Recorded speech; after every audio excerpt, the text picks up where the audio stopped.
Carbyl amine reaction. This is the named organic reaction we are going to discuss about. Before that, we conducted series of sessions based on organic named reactions, heterocyclic compounds, natural products, engineering chemistry, and many more.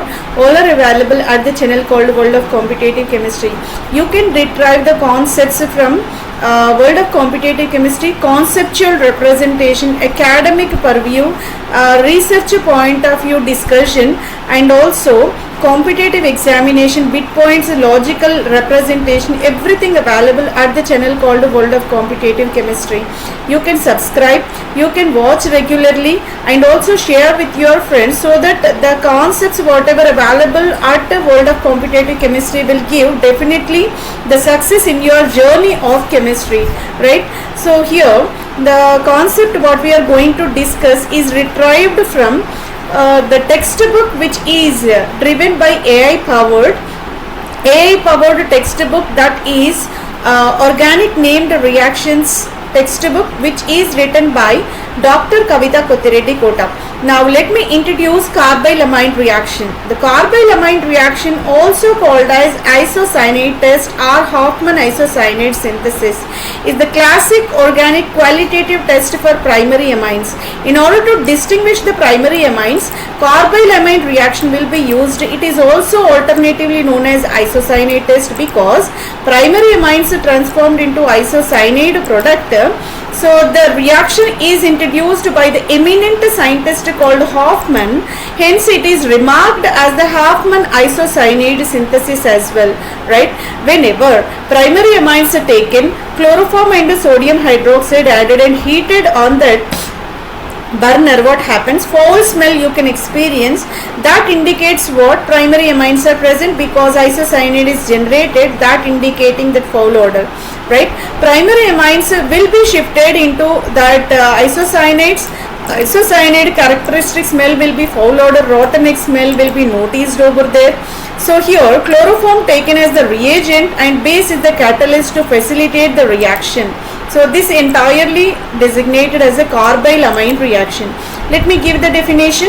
Carbylamine reaction is the conversion of primary amines into isocyanates in the presence of chloroform reagent and the base catalyzed conditions. Carbylamine formation taking place, right? So this is the characteristic reaction of primary amines, right?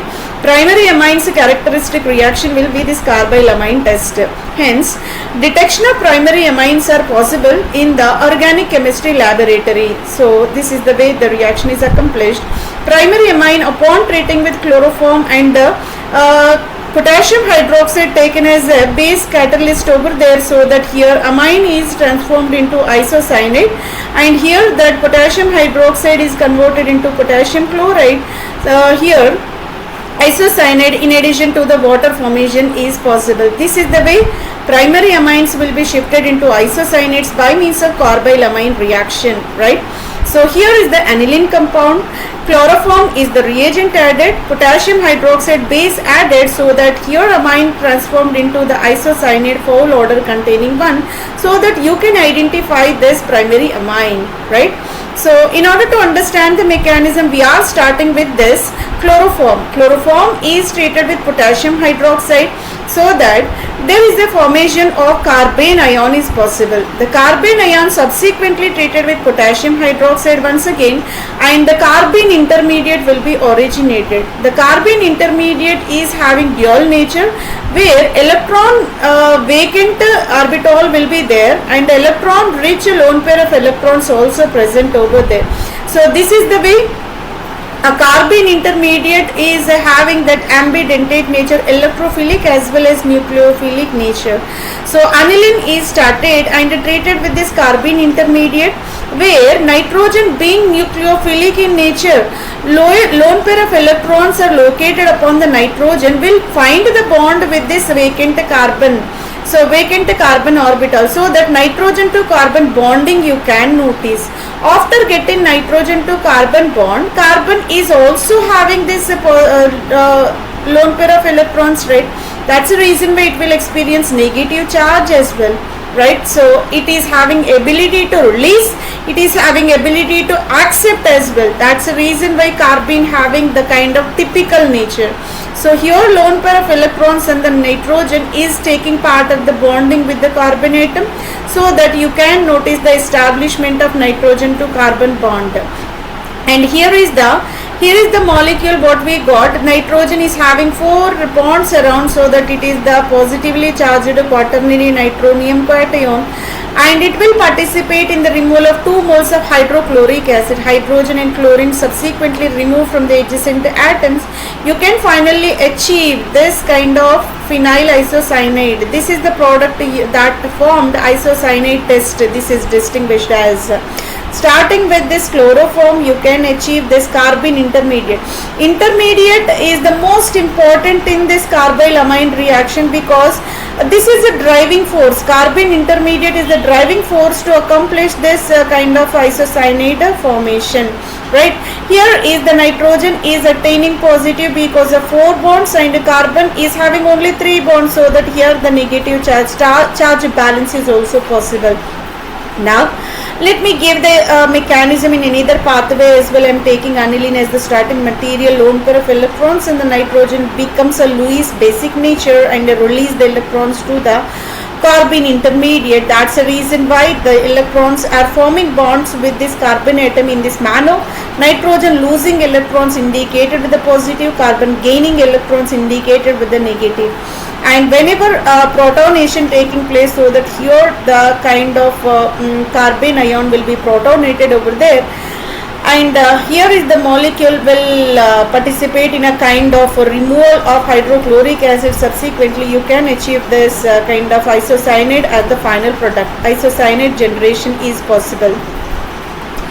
I am taking this ethylamine as a starting material. Chloroform is taken as a reagent, and potassium hydroxide is the base catalyst added, so that CH3C triple bond N, CH3 and CH3 CH2 N triple bond C. There will be a new triple bond formation between the nitrogen of primary amine and carbon of the chloroform taking place, so that you can notice the ethyl isocyanide as the product, and the byproduct could be potassium binds with the chlorine atoms over there, so 3 moles of potassium chloride will be originated, and hydrogens released from there.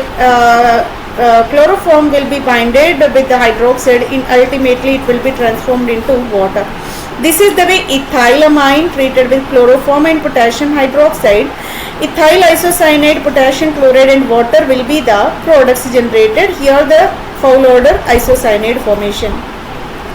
Primary amines easily identified by means of this process, and secondary tertiary will not give this kind of test. Mechanism proceeded with the formation of this carbene intermediate.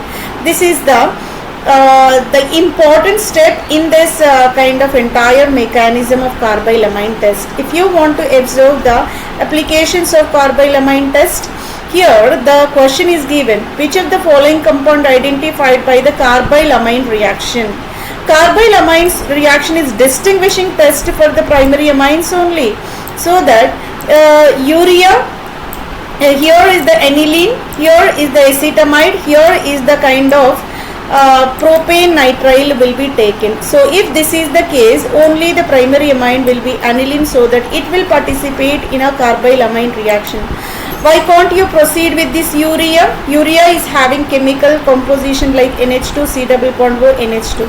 When this is the case, NH2 C double bond O NH2 is the case, though we are having NH2 functionality, but the lone pair of electrons are back pulled towards carbonylic functional group, and there will be a resonance stabilization.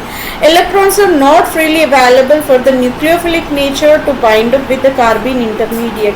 But in case of this aniline, here the nitrogen is sufficiently nucleophilic, and electrons will be released into that carbene intermediate.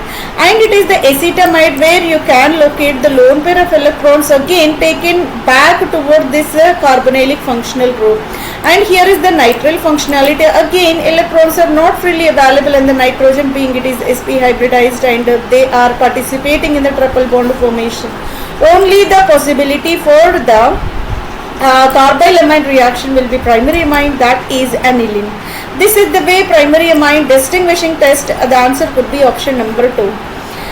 And moreover, this kind of carbylamine test is a qualitative test, need not to go for the exact measurement of the volume or else weight of the substance. Rather, in the test tube a compound sample primary amine will be taken, chloroform few drops and a few drops alkali will be added and heated on the Bunsen flame, so that here the effervescence with the foul odor you can notice, that is because of the presence of isocyanate in the test tube, and the starting material will be primary amine. So this is the way qualitative test for the primary amines.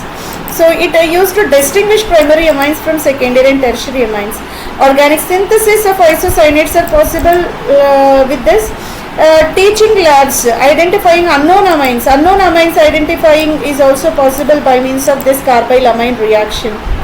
So carbylamine test is most important in the analytical chemistry. It is like a analytical tool as well, right? Catalytic reforming is the topic for the next session. So by this we are going to conclude this session, carbylamine test. Hopefully this is informative and interesting as well, and you can find such a kind of sessions in the channel called World of Competitive Chemistry. If you observe, if you continue to watch, if you raise the questions based on the content whichever available, so that we will move on for the advancement in this channel, and more informative sessions will be added in the near future. So thank you very much for your patient listening. Thank you one and all.